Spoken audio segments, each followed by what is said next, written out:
जय श्री हरि। आज मैं आपको एक कथा सुनाऊंगी जिसका शीर्षक है ईश्वर पर भरोसा। एक बार एक राजा था। वह जब भी मंदिर जाता तो दो भिखारी उसके दाएं और बाएं बैठा करते। दाईं तरफ वाला कहता, हे ईश्वर, तूने राजा को बहुत कुछ दिया है, मुझे भी दे दे।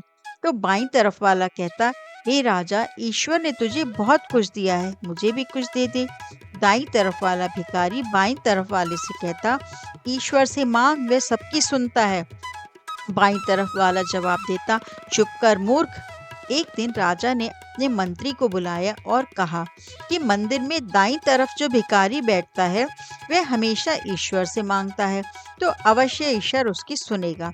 लेकिन जो बाईं तरफ बैठता है वह हमेशा मुझसे ही मांग करता रहता है। तो तुम ऐसा करो कि एक बड़े से बर्तन में खीर भरकर उसमें स्वर्ण मुद्रा डाल दो और वह उसको दे आओ। मंत्री ने ऐसा ही किया।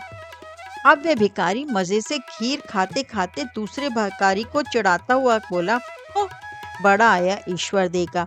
ये देख, राजा से मांगा, मिल गया ना। खाते खाते जब उसका पेट भर गया तो उसने बची हुई खीर का बर्तन उस दूसरे भिखारी को दे दिया और कहा, ले पकड़, तू भी खा ले मूर्ख। अगले दिन जब राजा आया तो देखा कि बाईं तरफ भिखारी जो आज भी वैसा ही बैठा है, लेकिन दाईं तरफ वाला गायब है। राजा ने चौंक कर उससे पूछा, क्या तुझे खीर से भरा बर्तन नहीं मिला? भिखारी, जी मिला था। क्या स्वादिष्ट खीर थी, मैंने खूब पेट भर कर खाई। राजा बोले, फिर जब मेरा पेट भर गया तो वह जो दूसरा भिखारी यहाँ बैठता है, मैंने उसको देकर कहा कि मूर्ख हमेशा कहता रहता है ना, ईश्वर देगा ईश्वर देगा, ले खा ले।